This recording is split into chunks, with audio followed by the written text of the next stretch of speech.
cantik-cantik narkoba. Itulah realita yang terjadi di Konoha, Bre. Siapapun yang narkoba gak bakal dihujat, dengan satu syarat sih, ya yang penting good looking. Iya, good looking. Emang ya hidup di Indonesia alias di Konoha tuh modalnya gak cuma niat, mau dan nekat, tapi fisik juga, bro. Lu cakep, lu aman. Kayak Mbak Chika, cantik ya lumayan lah, tapi baik, you nggak tahu fotonya saya. Emang gue tukang parkir langganannya Chika, Pak. Mbak Chika makin narkoba katanya sih bergaulan. Ya gue sih percaya aja. Nah kalau gue yang narkoba, mungkin udah di stempel kali jidat gue kali ya. Tapi apakah worth it menukar 4 tahun dengan narkoba?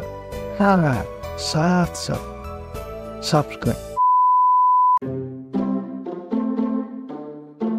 Sebelumnya gue bukan fans Chika, dan gue juga kagak tahu-tahu amat Chika siapa. Emang Chika siapa? Ya gue tahu Chika ya pas viral joget-joget. Apalah itu dulu ya, pas joget-joget di TikTok itu yang viral. Dan selain itu gue juga sering lihat mukanya Chika dipajang di iklan-iklan di website, nonton film gratis, film bajakan, dan website-website.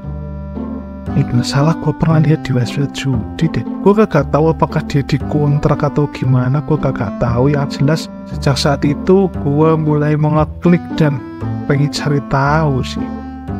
Tapi sekali lagi gue bukan fansnya Chika ya.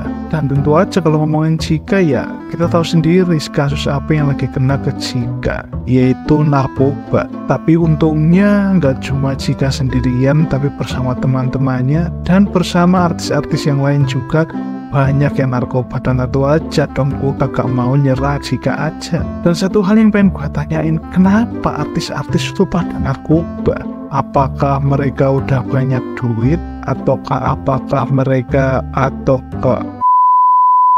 apakah mereka stres, dan atau mungkin seperti yang mereka alaskan gitu. Mau apa sih gue? Atau mungkin seperti alasan mereka, yaitu buat doping. Emang jadi artis secapek itu ya? Karena ya gue tahu sendiri banyak artis yang mereka kerja gila-gilaan, mereka kaya banyak uang, tapi mereka kagak narkoba. Dan dengan adanya hal tersebut, gue jadi nyimpulin mungkin karena mereka kebanyakan uang jadi narkoba, atau mungkin mereka kebanyakan gaya. Ya menurut gue kebanyakan gaya juga sih. Dan alasan jika makin narkoba adalah karena pergaulan. Dan ya gue percaya aja sih, karena ada pepatah mengatakan bahwa pergaulan bisa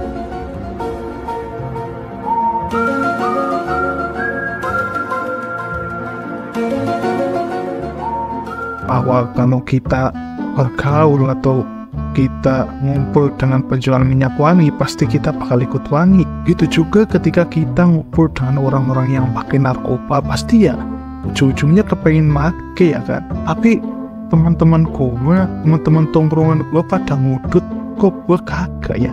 Apakah mungkin teori ini salah? Ya bisa jadi ya kan. Dan untuk Mbak Chika, gue ingetin lagi 4 tahun loh ancamannya, gak main-main. Dan buat Mbak Chika dan mbak-mbak narkoba yang lain dan mas-mas narkoba yang lain, gue cuma pengen kasih tahu ada satu nih level mabok, ilmu maboknya lebih daripada mabok narkoba, yaitu mabok sholat. Mending lu setelah ketangkep sholat aja gitu lah ya. Karena gue adalah orang yang percaya gitu bahwa sholat itu menghindarkan kita dari hal-hal yang buruk, hal-hal yang jelek dan berbuat jahat gitu. Jadi buat Mbak Chika, sholat.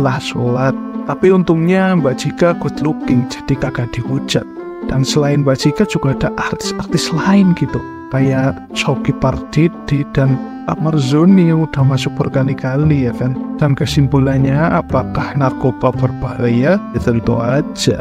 Dan apakah Mbak Chika bakal make lagi setelah keluar? You nggak tahu, katanya saya. Dan menurut gua alasan kenapa para artis makin narkoba yang mereka ngomong ini buat doping, menurut gua juga sangat-sangat tidak masuk akal juga sih kalau dipikir-pikir. Karena ya gua tahu itu ya orang-orang yang makin narkoba buat doping itu kebanyakan itu para supir-supir gitu, supir-supir yang ekspedisi yang mereka ngantar-ngantar barang atau ngantar-ngantar sayur yang antar pulau gitu lah intinya. Ya walaupun kagak semua, ini buat para supir jangan kecewa dulu, jangan marah dulu, karena menurut gue ya yang make sih oknum-oknum aja gitu ya, yang make narkoba buat topping, mereka nyupir gitu.